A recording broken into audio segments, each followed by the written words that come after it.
देवयं चेयं पज्वासामि मथेन वन्दामि तिकुतो आयाहीनं पयाहीनं वन्दामि नमंसामि सत्कारेमि सम्मानेमि कल्याणं मङ्गलं देवयं चेयं पज्वासामि मथेन वन्दामि नमो अरिहन्ताणं नमो सिद्धाणं नमो आयर्याणं नमो उवझायाणं नमो लोये सवसावुनं एसो पंच नमोकारो सर्वपावपनाशनो मङ्गलानं च सर्वेसिं परमं हवै मङ्गलं मङ्गलानं च सर्वेसिं परमं हवै मङ्गलम्।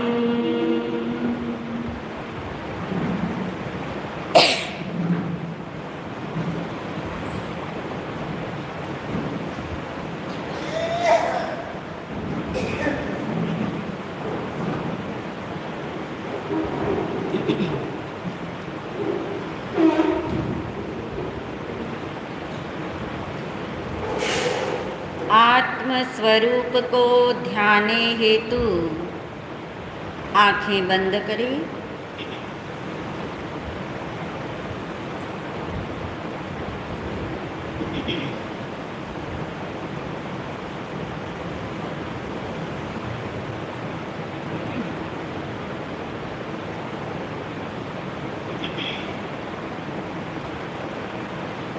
बहुत गहराई में महसूस करें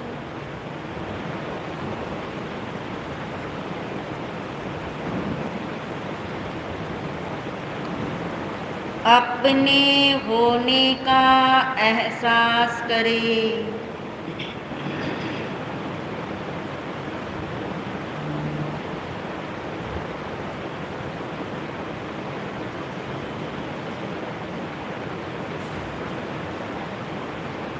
निर्णय पूर्वक अनुभव करें।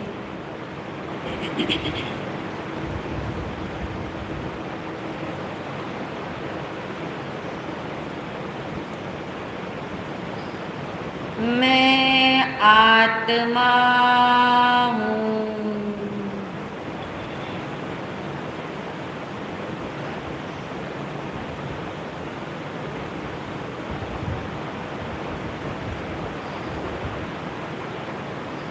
मैं आत्मा ही हूँ।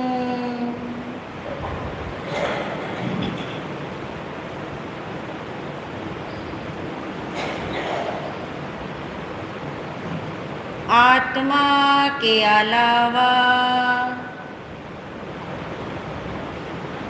अन्य कुछ भी मैं नहीं हूँ।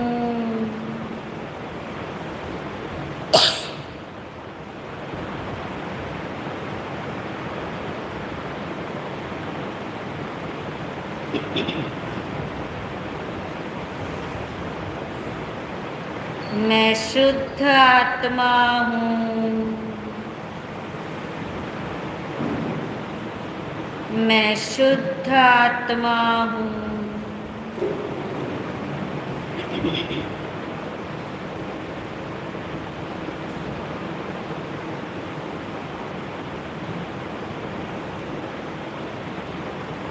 मैं आत्मा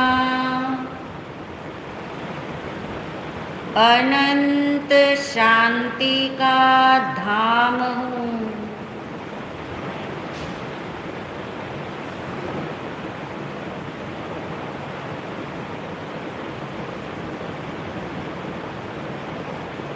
शांति मेरा गुण है।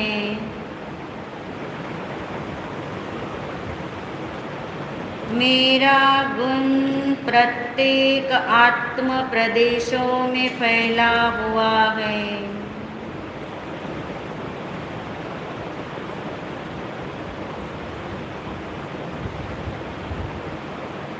इसलिए आत्मा के भीतर परम शांति है।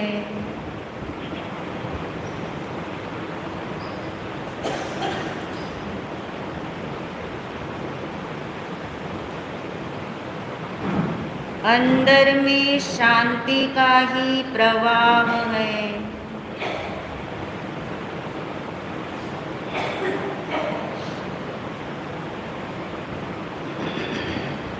मैं त्रिकाल शांत हूँ।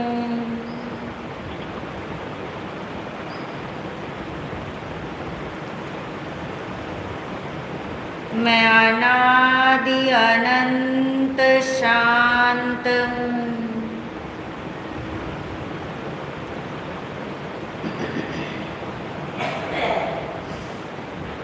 मैं कल भी शांत था, आज भी शांत हूँ, कल भी शांत ही रहूँगा, क्योंकि मेरे भीतर अशांति का प्रवेश ही नहीं।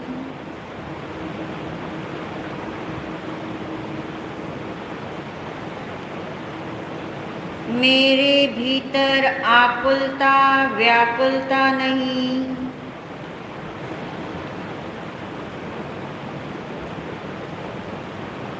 मैं सदा ही शांत तत्व हूँ।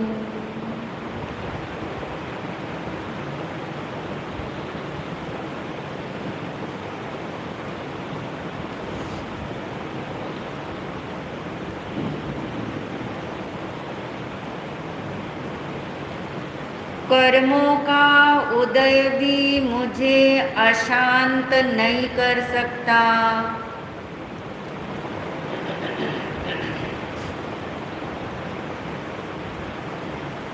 इसलिए कर्म के होने पर भी मैं आत्मा सदा ही शांति का धाम हूँ।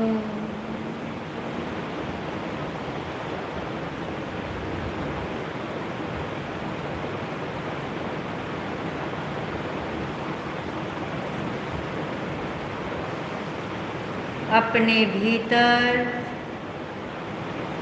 शांति को महसूस करें।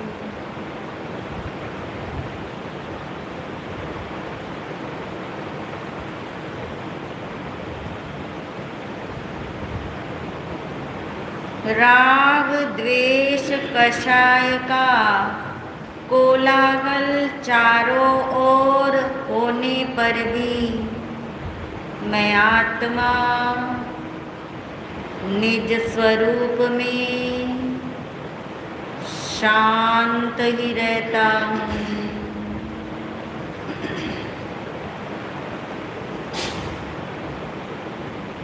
मेरा शांति का गुण मुझसे अलग होता नहीं, मुझे छोड़कर जाता नहीं, और मेरे भीतर बाहर की अशांति का प्रवेश होता नहीं।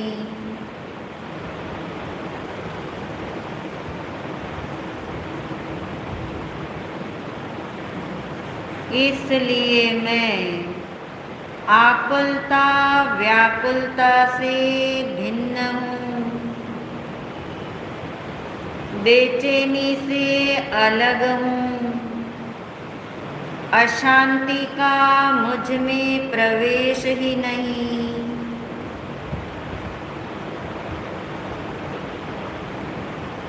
मैं पहले अशांत था और अब शांत हुआ, ऐसा नहीं। मैं त्रिकाल शांति का धाम हूँ।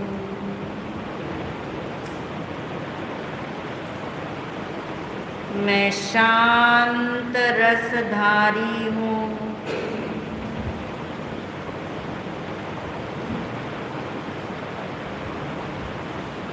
इस भाव से अपने को बारंबार भावित करें।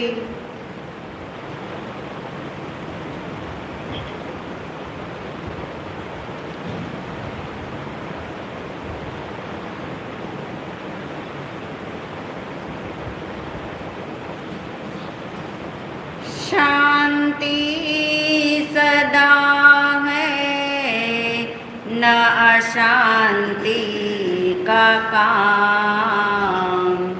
शांति सदा है, न अशांति का काम। शांत रस धारी हूँ, शांति का धाम। शांत रस धारी हूँ, शांति का धाम। शांति जागरण है, शांति विश्राम। शांति जागरण है, शांति विश्राम। शांत रस धारी हूँ, शांति का धाम। शांत रस धारी हूँ, शांति का धाम। शांत रस धारी हूँ, शांति का धाम। मैं हूँ आत्मा, शुद्ध आत्मा, शुद्ध आत्मा को नमन। मैं हूँ आत्मा, शुद्ध आत्मा, शुद्ध आत्मा की शरण। गुरु वंदना, गुरु वंदना, गुरु वंदना बारंबार। गुरु वंदना, गुरु वंदना, गुरु वंदना बारंबार। प्रसन्नता के साथ आंखें खोल सकते हैं। परम श्रद्धेय परम उपकारी महाराज जी के चरणों में अनंत वंदन नमन। सभी शुद्ध आत्माओं को अनंत वंदन नमन। को हम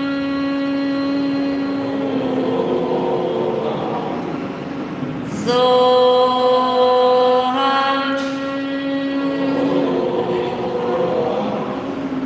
सिद्धो हम, सिद्धो मैं सिद्ध भगवान जैसा ही शुद्ध आत्मा हूँ। आत्मा का हित अपने को क्या मानने में है? शुद्ध आत्मा, यानी आत्मा का हित अपने को कषाय आत्मा मानने में है क्या? आत्मा का हित अपने को योग आत्मा मानने में है क्या? आत्मा का कल्याण अपने को कर्म युक्त आत्मा मानने में है क्या? तीनों में ना बोलनी है आपको। कषाय आत्मा, योग आत्मा, कर्मयुक्त आत्मा। अनादिकाल से हमने अपने को आज तक क्या माना? मैं कषाई हूँ, राग द्वेष वाला हूँ। मैं कर्म से युक्त हूँ, मैं कैसा हूँ, योग वाला शरीर वाला हूँ, और इस कारण से हम अपने को क्या नहीं मान पाए, शुद्ध आत्मा यानी सिद्ध भगवान जैसा शुद्ध आत्मा हम अपने को क्यों नहीं मान पाए, क्योंकि हमने अपने को क्या माना, कषाय आत्मा। तो इससे क्या हुआ, कषाय तो है, कषाय तो है, मगर अपने को कषाय आत्मा मानने से क्या नुकसान हुआ हमारा, योग है यानी शरीर है, मन है, वचन है, योग आत्मा हमने अपने को माना, योग वाला माना, तो कुछ नुकसान हुआ क्या अपना इसमें, कर्म युक्त माना अपने को, कर्म वाला माना, कर्म से बंधा हुआ माना आज तक हमने, तो कोई नुकसान हुआ क्या, चलिए लाभ बता दीजिए, आपको नुकसान में प्रॉब्लम लगती हो, लाभ बता दीजिए, क्या लाभ हुआ आपको, बंधा हुआ माना, कर्म वाला माना, कषाय वाला माना, राग द्वेष वाला माना, तो क्या हुआ, हमेशा दृष्टि कहाँ गई, कर्म पे गई, राग द्वेष पे गई, संयोग पे गई, कषाय पे गई, और दृष्टि गई, तो फिर क्या हुआ, भीतर भाव जागा कि कषाय कब हटेंगे, राग द्वेष कब हटेंगे, कर्म कब हटेंगे, और फिर फुल टाइम हमने क्या प्रयास किया, मेरे कषाय हट जाए, मेरे राग द्वेष हट जाए, मगर आज तक भी हटे तो क्या, घटे भी नहीं, क्योंकि ये हमारा प्रयास कैसा वाला प्रयास हुआ, जो हम रोज बताते, अंधेरे को भगाने से अंधेरा नहीं भागता, अंधेरा है, अंधेरा है, मगर अंधेरा भगाने के लिए अंधेरा नहीं होता, अंधेरा भागता जरूर है, मगर भगाने से नहीं भागता। कर्म क्षय होते हैं, कषाय दूर होते हैं, राग द्वेष घटते हैं, मगर उनको धक्का लगाने से, उनको हटाने से, उनको घटाने से, उनको मिटाने से वो घटते नहीं हैं। इसलिए भगवान ने ये घोषणा की, क्या घोषणा की, सबसे पहले, पहले में पहले तू अपने को क्या मान ले, शुद्ध आत्मा। कैसा शुद्ध आत्मा, सिद्ध भगवान जैसा शुद्ध आत्मा तू अपने को मानेगा तो क्या लाभ होगा। जो अपने को शुद्ध आत्मा मानेगा उसकी दृष्टि कहाँ जाएगी, शुद्ध आत्मा की तरफ जाएगी। शुद्ध आत्मा की तरफ दृष्टि जाएगी तो कहाँ दृष्टि नहीं जाएगी, कर्म की तरफ, संयोग की तरफ, कषाय की तरफ नहीं जाएगी। सारा अटेंशन, सारा अटैचमेंट, सारी आपकी शक्ति किधर लगेगी, शुद्ध आत्मा की तरफ। आत्मा की तरफ लगेगी तो पक्की बात है कर्म, कषाय, राग द्वेष, बंधन आदि में नहीं लगेगी। तो ऑटोमेटिक ही जो चीज आप इग्नोर करो, गौन करो, वो चीज मिटती जाती है। जिस मेहमान को आप इग्नोर करो वो मेहमान 3 दिन रहने आया होगा, 3 घंटे भी रहेगा कि नहीं रहेगा आप कह नहीं सकते। हो सकता कोई स्वाभिमानी मेहमान हो तो 3 मिनट में ही क्या हो जाएगा, भाग जाएगा आपके घर से।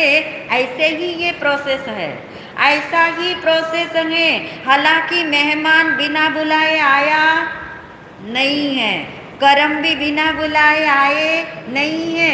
कर्म भी अनादिकाल से साथ में है, कर्म का उदय साथ में है, कर्म का बंध साथ में है, मगर ये सब मेहमान की तरह है। आपका एड्रेस है, आपने दिया है तो आपके साथ रह रहे हैं। अब आपको पता लगा कि मैंने गलती करी, क्या दे करके, अपना एड्रेस। पहले आपने मेहमान को बुला लिया तब तो बड़ा शौक था, मेरा घर में अकेलापन लगता है, कोई तो आए, कोई तो आए। पर जब पता लगा कि मेहमान आने के बाद मेरा क्या नुकसान होता है, ये पता लगते ही अब मेहमान को ये तो बोल नहीं सकते कि मत आना, क्योंकि वो तो चल चुका है, कर्म तो पाइपलाइन में चल चुके हैं, वो तो उदय में आएंगे ही आएंगे। मगर आपके पास कीमिया है, आपके पास आइडिया है, मेहमान आ भी गया, आप अपने काम में लगे रहो। इग्नोर कैसे करते आप, आप अपने में लगे रहते हो। आप अपने में लगे रहो तो वो मेहमान क्या हो गया, इग्नोर हो गया। कर्म के उदय के मेहमान निरंतर आ रहे, आपके ही एड्रेस पे आ रहे, आपने ही लिखा हुआ था, आपने एक जन्म में न्योता दिया था, मगर कोई बात नहीं, आने दो। आने के बाद भी उपाय है, उदय के बाद भी उपाय है, कर्म का फल मिलने पर भी उपाय है, और कितना इजी उपाय है। मगर जिसे अपने में लगना नहीं आता हो वो मेहमान में लग जाता है, क्योंकि उसके पास क्या है, समय है, एनर्जी है, और उसको वो समझ नहीं है।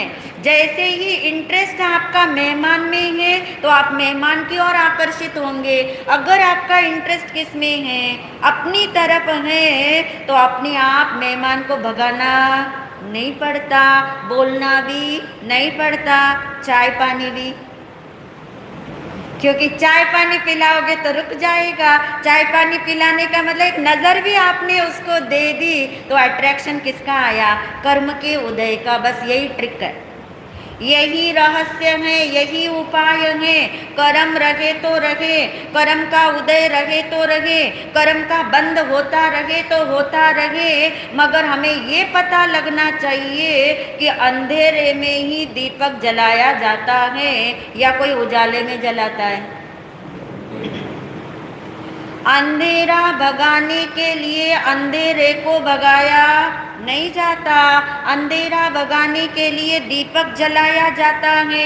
अंधेरा भगाने के लिए दीपक प्रकाश में जाके जलाओगे, अंधेरे के रहते रहते ही, अंधेरे के रहते रहते ही, यानी क्या समझ आ रहा है, कर्म का उदय रहते रहते, कषाय के रहते रहते, योग के रहते रहते, कर्म का बंधन रहते रहते ही आप कर्म से मुक्ति पा सकते, पा सकते। थोड़ा थोड़ा विश्वास तो हो रहा होगा, थोड़ा थोड़ा विश्वास होएगा। कल एक बहन ने प्रश्न पूछा था कि कर्म का उदय भी चलता रहे, बंद भी चलता रहे, मुक्ति कैसे मिलेगी? मिलती है, अनंत आत्माओं को मिली। क्यों मिली? क्योंकि हमने ये पक्का किया था कि अंधेरा यानी कर्म पे काम नहीं करना है। काम कहाँ करना है?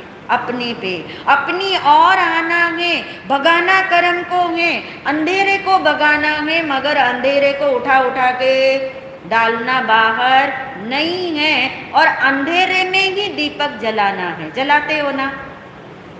अंधेरे में तो दीपक जलाओगे, उजाले में कैसे जलाओगे? वहाँ तो दीपक की जरूरत ही नहीं है। इसलिए भगवान ने कहा सबसे पहले तू अपने को शुद्ध आत्मा मान ले, फिर कर्म रहे तो रहे, उदय रहे तो रहे, बंद होता रहे, कषाय होते रहे तो भी कोई बात नहीं। तू अपने में लग जा तो ऑटोमेटिक ये सब क्या हो जाएंगे? इग्नोर हो जाएंगे। इसी बात को हम समझ रहे थे कि मैं और सिद्ध परमात्मा स्वरूप से एक समान हैं। सिद्ध भगवान कर्म रहित हैं और मैं कर्म, अब मैं रुकती हूँ ना आपके सुनने के लिए।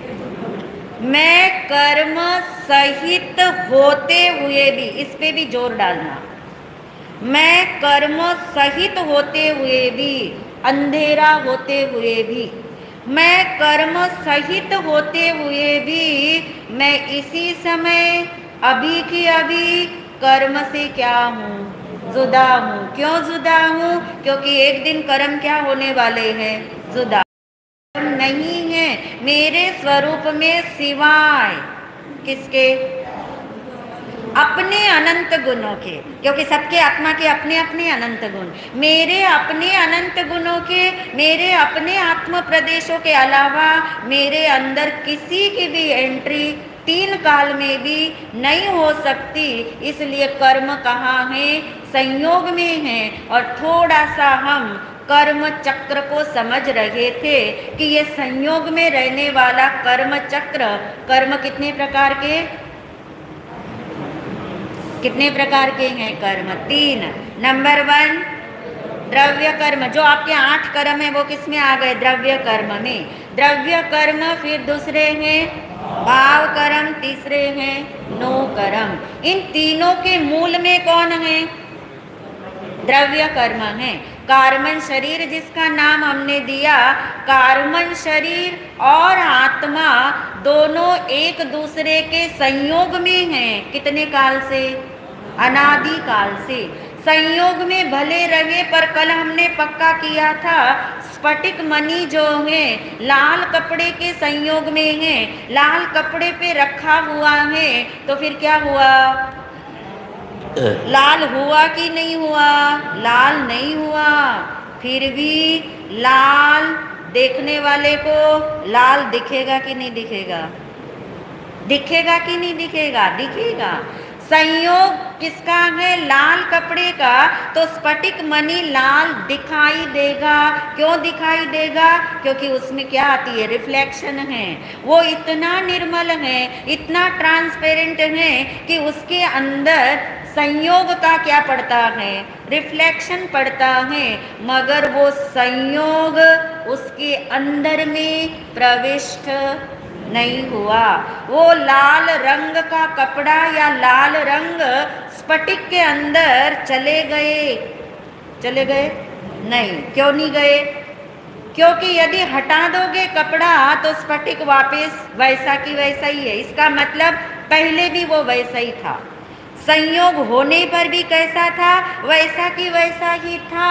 इसी तरह आत्मा कार्बन शरीर के संयोग में कितना भी रह ले, वो कार्बन वाला यानी कर्म वाला, कषाय वाला, बंधन वाला होएगा कि नहीं होएगा? नहीं होएगा। दिखेगा कि नहीं दिखेगा? दिखेगा। यानी दिखेगा, पर दिखने से क्या प्रॉब्लम है? होने से प्रॉब्लम है। यदि वो दिख ही रहा है, हुआ नहीं है, इसका मतलब वो अशुद्धि उसके अंदर नहीं गई, कर्म की अशुद्धि मेरे अंदर नहीं आई। इसका प्रमाण क्या है? क्योंकि अशुद्धि एक दिन क्या हो जाएगी? दूर। अशुद्धि एक दिन दूर हो जाएगी। तो जो दूर हो सकता है एक दिन, वो अभी भी मेरे से कैसा है? दूर है। अभी भी मुझसे जुदा है। तो चक्र चल रहा है द्रव्य कर्म का, नो कर्म का, भाव कर्म का।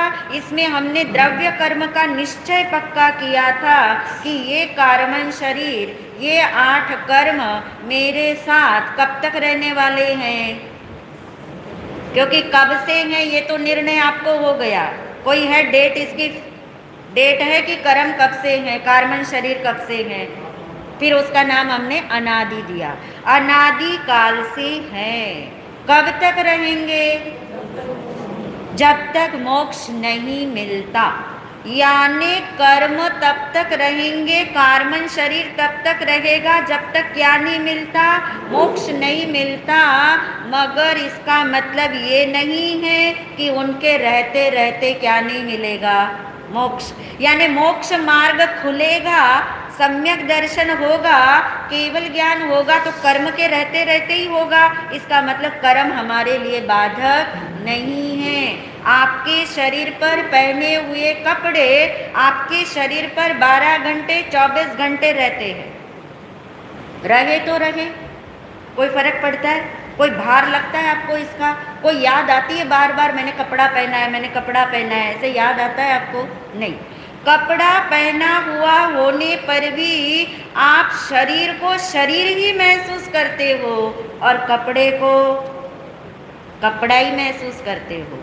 आपको कितना भरोसा है कि ये पहना हुआ कपड़ा शरीर के अंदर प्रविष्ट, और शरीर का कोई भी एक कण कपड़े में, एक कपड़ा आप पूरी जिंदगी पहने रखो तो ये क्या शरीर जो है वो कपड़े रूप हो जाएगा?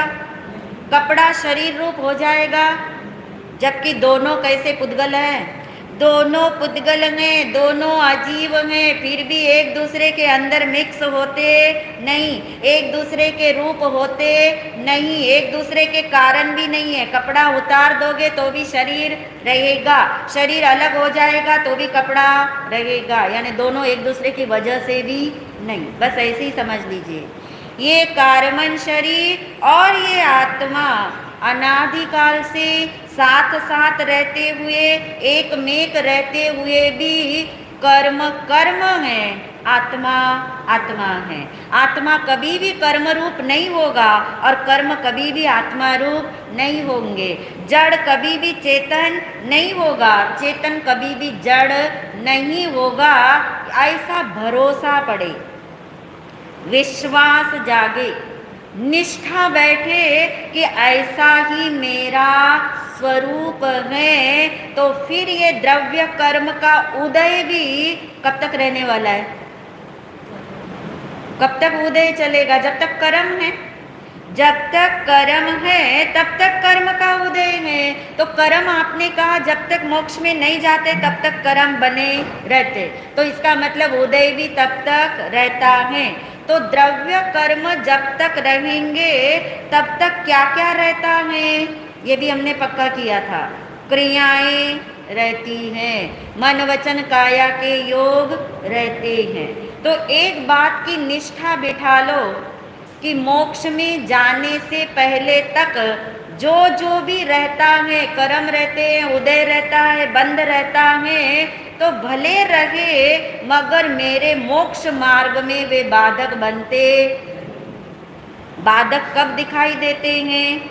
जब हम उनको अपने से क्या नहीं मानते, जुदा नहीं मानते।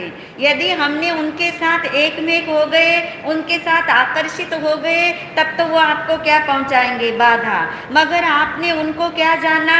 भिन्न जाना। किसको किसको? द्रव्य कर्म को भी और नो कर्म भी हमें समझ आ गया।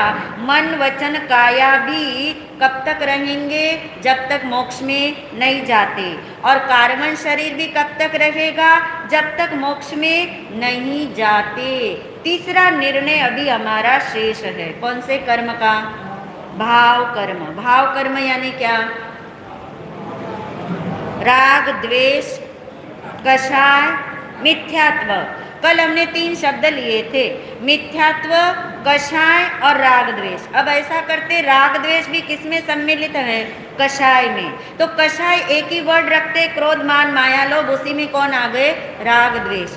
और पहला नंबर किसका आया? मिथ्यात्व। अब आप चिंतन करके लाए होंगे, कल होमवर्क दिया था हमने आपको, भाव कर्म मेरे साथ कब तक रहेंगे? भाव कर्म मेरे साथ कब तक रहेंगे? जैसे द्रव्य कर्म नो कर्म का निपटारा हो गया ना हमारा, कब तक रहने वाले? जब तक हम कहा न जाए मोक्ष में, तब तक मन वचन काया रहेंगे, तब तक क्रियाएं रहेगी, तब तक कार्बन शरीर रहेगा। मगर अभी निपटारा किसका नहीं हुआ? भाव कर्म का। यानी ये मिथ्यात्व, ये कषाय, दोनों ही विकार है ना, ये सारे विकार आत्मा के साथ कब तक रहेंगे? साथ यानी संयोग में। कब तक रहेंगे? जब तक, बहुत सुंदर, जब तक केवल ज्ञान। मोक्ष की तो आवाज नहीं दी किसी ने। जब तक मोक्ष नहीं होता तब तक ये साथ में रहेंगे। क्या? भाव कर्म तब तक साथ में नहीं रहेंगे। यहाँ से रिलैक्स मिलेगा आपको। द्रव्य कर्म यानी कार्बन शरीर और क्रियाएं योग नो कर्म, ये तो टिल कहाँ तक रहेंगे? मोक्ष में ना जाओ तब तक रहेंगे। इसलिए कार्बन शरीर मन वचन काया का योग कौन से भगवान के पास भी है?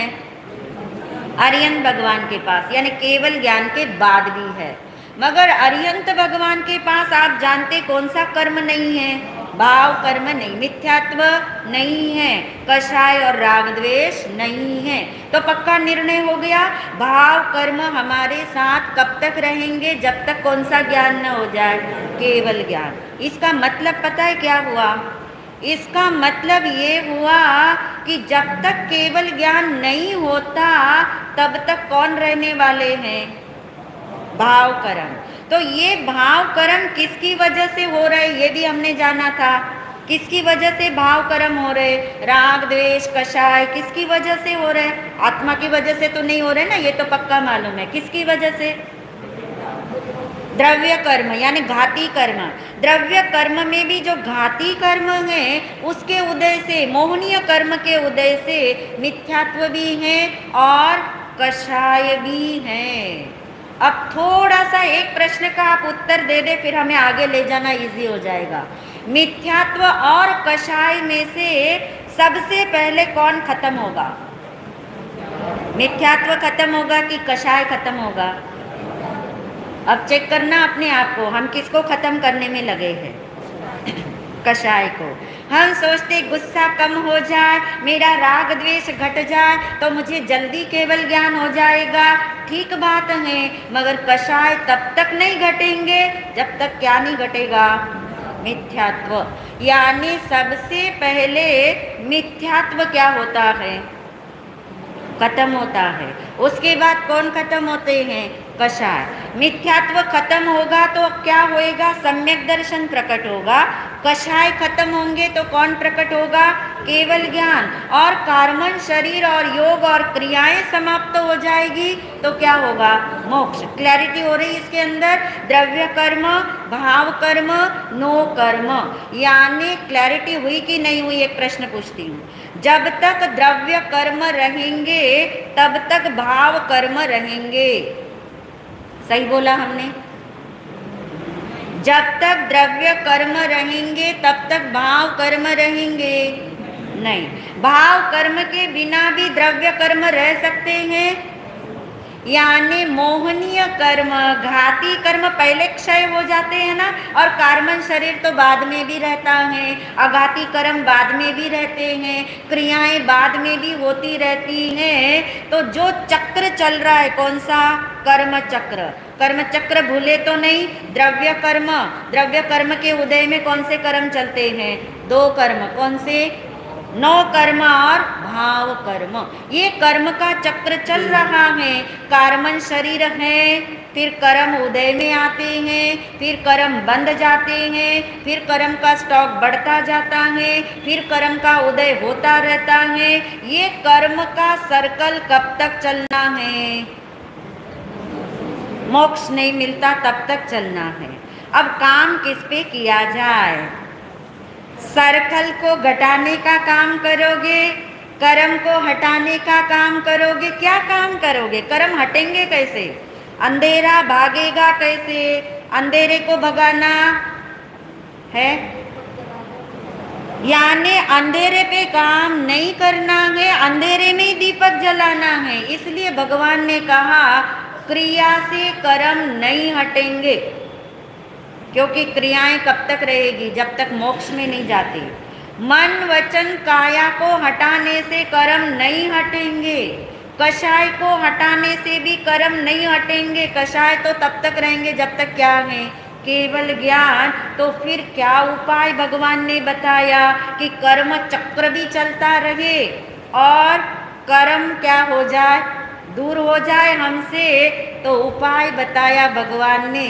क्रिया का उपाय नहीं बताया, योग का उपाय नहीं बताया, शुभ अशुभ भावों का उपाय बताया। कैसे हटेगा कर्म चक्र? मिथ्यात्व को हटाने से मिथ्यात्व हटेगा क्या? नहीं। सबसे पहले वो हटने वाला है, मगर जो सबसे पहले हटने वाला है वो कैसे हटेगा वो भी तो समझ आए। वो कैसे हटेगा? हटाने से नहीं हटेगा मिथ्यात्व। फिर कैसे हटेगा? तो भगवान ने बहुत सुंदर एक शब्द दिया। वो शब्द ही हमें कर्म चक्र के रहते रहते भी, कर्म चक्र के रहते रहते, कर्म चक्र टिल लास्ट तक रहने वाला है। कर्म चक्र के घूमते घूमते भी, कर्म चक्र के रहते रहते भी ऐसा कुछ भगवान ने बताया जिससे आपकी दिशा बदल जाती है। चक्र चलता रहता है, दिशा बदल जाती है, दिशा बदल जाती है तो मंजिल क्या होती है? दशा क्या होती है? बदल जाती है। तो क्या बदलना होगा हमें? दिशा बदलनी है, मंजिल बदलनी है। कैसे बदले? और भगवान ने शब्द दिया, कर्म चक्र को तोड़ने का एक ही उपाय है, और जो शब्द का नाम दिया दृष्टि। क्या शब्द है? दृष्टि। भगवान से जब पूछा गया, भगवान पाप का मूल क्या है और धर्म का मूल क्या है? 2 क्वेश्चन एक साथ। पाप का मूल क्या है और धर्म का मूल क्या है? और आपको पता होगा क्या बताया भगवान ने? पाप क्रिया को पाप का मूल नहीं बताया, पाप भाव को पाप का मूल नहीं बताया। किसको बताया होगा? और धर्म का मूल भी। हाँ, बहुत सुंदर। यानी पाप का मूल है मिथ्या दर्शन, मिथ्या दृष्टि होना, और धर्म का मूल क्या है? सम्यक दृष्टि। यानी पाप का और धर्म का संबंध भगवान ने भाव से भी नहीं बताया, शुभ अशुभ भाव से नहीं बताया, शुभ अशुभ क्रिया से नहीं बताया, कषाय से नहीं बताया। और हम क्या करते हैं? इन सबको बदलना शुरू करते हैं। किसको? मेरी क्रियाएं बदले, मेरा भाव बदले, मेरे वातावरण बदले, मगर एक बार भी ये ख्याल नहीं आया कि मेरी क्या बदले? दृष्टि बदले। दृष्टि यानी क्या? मान्यता। दृष्टि यानी मान्यता, दृष्टि यानी धारणा, दृष्टि यानी रुचि, दृष्टि यानी जागृति, दृष्टि यानी निष्ठा, श्रद्धा जिसे हम कहते हैं। क्योंकि सारा खेल मान्यता का है। मान्यता यानी बिलीफ सिस्टम का है। जैसा आप मानते हो वैसा आपको दिखता है। आपने माना मैं कर्म से बंधा हुआ आत्मा हूँ, तो आपको आत्मा कैसा दिखाई देगा? कर्म से बंधा हुआ। मैंने माना मैं शुद्ध आत्मा हूँ, तो मुझे आत्मा कैसा अनुभव में आएगा? शुद्ध आत्मा। क्यों? आत्मा दो है क्या? स्फटिक मणि दो है क्या? स्फटिक मणि तो एक ही था, लाल रंग के उस लाल कपड़े के नीचे रखा था। एक व्यक्ति ने कहा कि स्फटिक मणि लाल है, और दूसरे ने कहा नहीं नहीं, ये तो जैसा है वैसा ही है। कौन राइट है, कौन रॉन्ग है? रॉन्ग तो कोई भी नहीं है, वो भी रॉन्ग नहीं है। फिर दोनों रॉन्ग नहीं है। क्यों रॉन्ग नहीं है? किसमें रॉन्ग पना आ रहा है? देखने में। देखने में यानी दृष्टि में। अंतर किसका आ रहा है? दृष्टि का। हम अपने को कार्बन शरीर वाला देखे तो वैसा दिखेगा, कषाई देखो तो वैसा दिखेगा, और यदि हम अपने को शुद्ध आत्मा देखे तो वैसा दिखेगा। तो क्या फायदा है? यहाँ से चले जाओ घर तो ऐसा वाला देख लो, यहाँ आ गए तो ऐसा वाला देख लो। करोगे ऐसा? नहीं। क्यों? क्योंकि जैसा आप देखोगे वैसा ही आपको अनुभव में आएगा। जैसा आपको अनुभव में आएगा वैसा ही एक दिन प्रकट हो जाएगा। इसलिए आत्मा का हित अपने को क्या मानने में है? शुद्ध आत्मा मानने में है। कर्म है ना नहीं है, राग द्वेष है ना नहीं है, मगर उनको इग्नोर करना इस समय। जैसे लाल रंग को इग्नोर किया तो स्फटिक क्या दिख रहा है? स्फटिक। जैसे हमने गाय का उदाहरण लिया था, रस्सी को इग्नोर किया, गाय रस्सी से बंधी है, रस्सी को इग्नोर किया तो क्या दिखाई देगी? गाय ही दिखाई देगी। इसका मतलब क्या हुआ? इसका मतलब ये हुआ जैसा देखोगे वैसा दिखता है। तो आपकी दृष्टि में आपकी स्वतंत्रता है या नहीं है? इसी में स्वतंत्रता है। क्रिया में आपकी स्वतंत्रता नहीं। आप कितना सोचते हो प्रवचन में आने की क्रिया रोज मैं करूं, मगर आ पाते हो? राहुल, नहीं आ पाते। यानी क्रिया में आपकी स्वतंत्रता नहीं, भावों में आपकी स्वतंत्रता है। आप चाहते 1 घंटा मुझे शुभ भाव ही रहे, अशुभ भाव नहीं आए, है स्वतंत्रता आपकी? नहीं है। योग में स्वतंत्रता नहीं, क्रिया में स्वतंत्रता नहीं, भाव में स्वतंत्रता नहीं। वो चक्र तो जैसा चलना चलेगा, मगर स्वतंत्रता किसमें है? दृष्टि में है।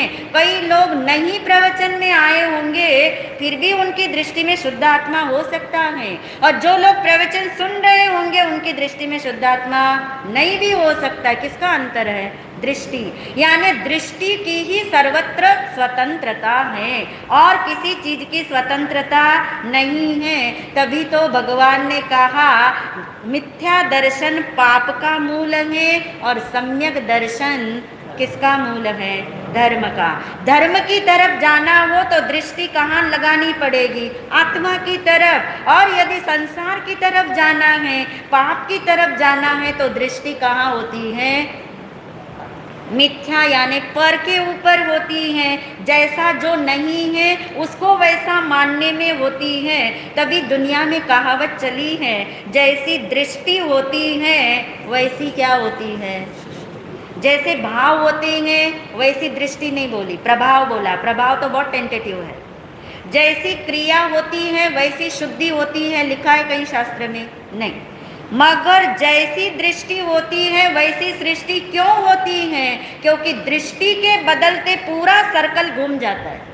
पूरा सर्कल, क्रिया का सर्कल घूमेगा, भाव का सर्कल घूमेगा, आपके योग का सर्कल घूमेगा, आपके कार्बन शरीर की दिशा क्या हो जाएगी? बदल जाएगी। दृष्टि सम्यक होते ही जो कर्म का चक्र संसार की तरफ ले जा रहा था, वो कर्म का चक्र कहाँ ले जाना शुरू हो गया? मोक्ष की दिशा में। फिर भले ना कर्म चक्र चले, टिल लास्ट तक चले, मगर मंजिल तो मिलने ही वाली है।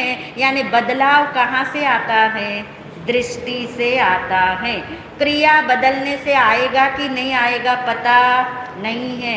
शुभ भाव बदल लो, अशुभ भाव से शुभ में आ जाओ, बदलाव कितनी देर टिकेगा पता नहीं है। वातावरण बदल दो, व्यक्ति बदल दो, वस्तु बदल दो, चाहे तो गुरु बदल दो, चाहे तो धर्म बदल दो, चाहे तो भगवान बदल दो, मगर कुछ नहीं बदलेगा।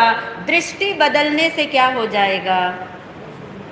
इसलिए दृष्टि क्या है? मूल्यवान है।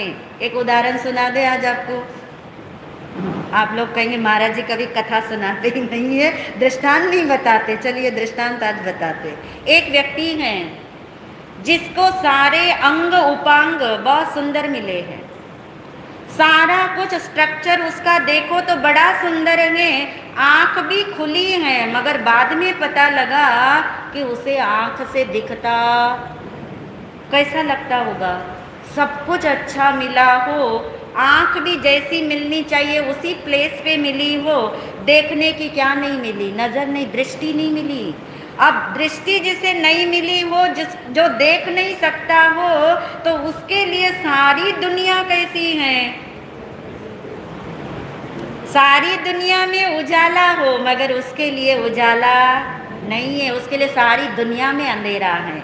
अंधेरा होने से उसका चलना भी उसके लिए भटकना है, उसका कुछ भी सोचना उसके लिए मिथ्या है। वो जो कुछ भी बोले वो मैच नहीं करेगा, क्योंकि उसे क्या नहीं होता? दिखता ही नहीं है। फिर भी उसका मन तो करेगा ना, मैं चलूँ, मैं बोलूँ, मैं सोचूं, वो करता है। और एक दिन चलने के लिए निकला अपने घर से बाहर, और ऐसा हुआ उसको देख करके 3 मित्र जा रहे थे, उनको देख के बड़ा ऐसा लगा, दया आई उसे देख के कि देखो इतना सुंदर है, इतनी सुंदर उसकी आंखें हैं, मगर इसको क्या नहीं होता? दिखता नहीं। इतनी दया आई तीनों को कि एक व्यक्ति ने रोक करके पूछा, क्या पूछा उसे? कि मैं तुम्हारे लिए कुछ मदद करना चाहता हूँ, मेरे पास में बहुत सारा धन है, बहुत सारी संपत्ति है, मैं तुम्हारी क्या करना चाहता हूँ? हेल्प करना चाहता हूँ। मैं तुम्हें एक धन की गठरी बना के दे देता हूँ, तुम क्या करना? इससे अपनी ज़रूरतें पूरी करना और सुख चैन से जीना। कैसा लगा होगा उसे? बोलो सारा, बोलो जा। कैसा लगा होगा उसे? सोच के तो देखो। अच्छा तो लगा होगा, अच्छा लगा होगा, पर इतना अच्छा नहीं लगा होगा जितना लगना चाहिए। फिर भी वो डिनाई तो नहीं करेगा, मना नहीं करेगा। दूसरे व्यक्ति को भी बहुत दया आई, उसने कहा कोई बात नहीं, मेरे पास धन नहीं है, पर हे प्रज्ञा चक्षु, मैं तुम्हारी मदद कर सकता हूँ, सेवा में रह सकता हूँ, तुम्हारा हाथ पकड़ के चला सकता हूँ, तुम्हें जो नहीं दिखता उसका वर्णन कर सकता हूँ, तुम्हें जो चाहिए लाके दे सकता हूँ, दिन रात मैं तुम्हारी सेवा में रहने के लिए तैयार हूँ। कैसा लगा होगा? बहुत अच्छा, उससे ज़्यादा अच्छा कि कोई बात नहीं, धन ना हो परंतु मुझे साथी तो मिले, ऐसा सहयोगी तो मिले, आँख वाला तो मिले। मेरे पास आँख नहीं, इसके पास आँख है। और तीसरे मित्र ने कहा, वो वैद्य था, तीसरा मित्र वैद्य था, उसने कहा हे प्रज्ञा चक्षु, मैं वैद्य हूँ और मेरे पास ऐसा अंजन है, ऐसा अंजन है, यदि तुम एक बार अपने आँख में आंज लो तो तुम्हें क्या आ जाएगी? अब क्या हुआ होगा? अब अच्छा ही नहीं लगा, अब तो एक पल की भी देरी नहीं, अब तो एक पल की भी देरी नहीं, प्रसन्नता के साथ ही निर्णय हो गया। निर्णय के साथ ही उसने कहा कि आप जल्दी से मुझे दो, मैं उसे आँख में आंजूंगा। कहानी कहती है उसने आँख में वो अंजन आंजा और साथ ही उसको सारी दुनिया दिखाई देने लगी, उसकी दृष्टि खुल गई। अब वो लेगा धन, अब वो लेगा किसी का सहयोग नहीं। यानी दृष्टि कितनी मूल्यवान है, मूल्यवत्ता बता रहे थे। दृष्टि इतनी मूल्यवान है, उसका इतना मूल्य है, यही मूल्य अंदर में घटाना। कहीं आप कहानी में तो नहीं उलझ गए? लाना मुझे आत्मा पे है, दृष्टि पे लाना है। दृष्टि जिस दिन खुल जाएगी उस दिन कर्म चक्र की दिशा, दशा, मंजिल सब बदल जाएगी। कर्मों को बदलना नहीं पड़ेगा। जैसे उसे धन के लिए, उसे सेवा के लिए मांग करनी नहीं पड़ेगी। कितनी स्वतंत्रता आ गई होगी उसे, कितना अच्छा लगा हुआ होगा उसे, कितना उपकार उसने उसका माना होगा। इससे क्या समझ आ रहा है?